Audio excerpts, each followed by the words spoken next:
Hi everyone, welcome to part 2. Okay, Topalov has just played rook c8, and Anand continued with king g2. Now came rook c2, and a3, just preserving the a pawn. And Topalov could have reasonably resigned at this point, because he just got no chance for active play. At the very least, he should be looking for kingside activity. But his problem really is that he failed to make a constructive plan for the middle game, and he's now paying the price for it. So rook a2, attacking the a pawn. Now knight b4, bishop takes b4, and a takes b4, undoubling white's a pawns and creating dangerous connected pass pawns. So now it's well, a matter of technique for white to win. So knight d5, attacking the b pawn. And at this stage both players were in minor time trouble, with about 10 minutes to play 5 moves, so it wasn't as accurate as it could have been. Here Vishy played b5, but almost definitely stronger was bishop takes d5. For example, rook takes d5, rook a8 check, king g7, and the passed pawns should decide the game quickly. So b5, and rook a takes a4, which is, maybe the continuation that Vishy was hoping for when he played b5. That alternative continuation I just showed you is what Fritz thought he should have played, and Vishy is obviously a lot stronger than Fritz. So here follows a forcing continuation, after which the end game is completely winning for white. Rook takes a4, and now rook takes a4.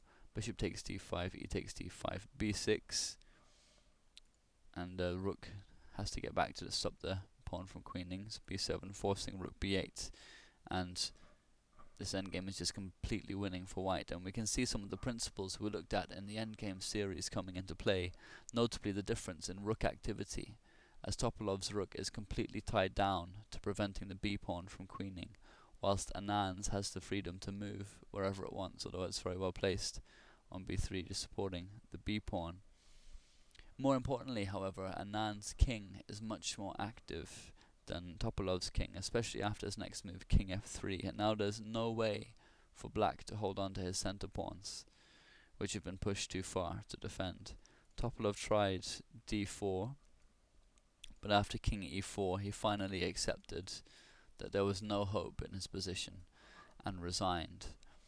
It was a remarkable victory for Anand. His ability to punish the tiniest of mistakes, Topalov's knight e3, is incredible, but what's more obvious from this win is his ability to play psychological chess, a skill that's very important when playing a match of several games against the same opponent.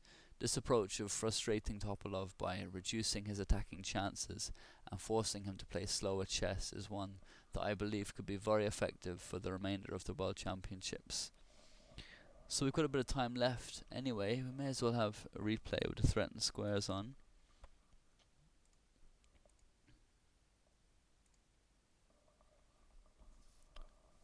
So it was a Catalan variation of the Queen's Gambit, which, as I said, Kramnik used to great effect against Topalov in the 2006 World Championships, which may be part of the reason why Vishy chose to play it. Once more, it's a psychological choice, because well, Topalov presumably doesn't have a very good record against it, and the reason for that probably is because it's a more positional and maneuvering kind of game compared to something like the Sicilian and the like, which really is Topalov's forte. I mean, that's where he really excels, is in sharp attacking games, not in these long drawn out positional maneuvering games, which Anand definitely appears to be better than Topalov at. So of course it makes sense that he's steering the games into those types of positions and so on. I mean, it's a correct choice, and on the other side is also the correct choice for Topalov to choose the sharpest games, which presumably is what all of his preparation is based around. We saw in the first game what he had set up against the Grunfeld was very, very strong and sharp, and the way he likes to play. So we're probably going to get to a situation where when Topalov has white, the games are going to be really sharp, and when Anand has white, the games are going to be slower and more positional, which is good, I think, because it'll mean there's going to be a lot of variety for the whole of the the whole match. So that'll be good to see. And yeah, there'll be lots of variety and everything like that. It'll be good. But at the same time, I'd like to see some sharper games. It would be great to see Topalov open game 3 with e4, although I doubt it, mostly because of the Sicilian. It's amazing when you see the statistics for the Sicilian defense and how well Black does with it. When you get to Grandmaster level, when you're playing for the World Championships, you want every kind of single tiny little advantage you can get.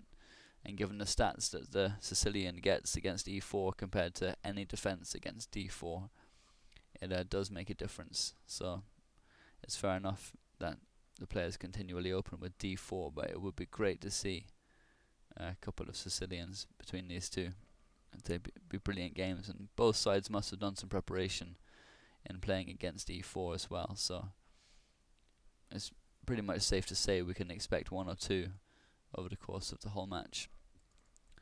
But anyway, tomorrow, that's Tuesday, is game 3, and Topalov has white, so it'll be interesting to see how that game goes and how he opens, and if he opens with d4, will Anand play the Grunfeld again after the disaster he experienced in the first game. So it's on at 1 o'clock anyway, and hope to see you there, and hope you enjoyed this analysis.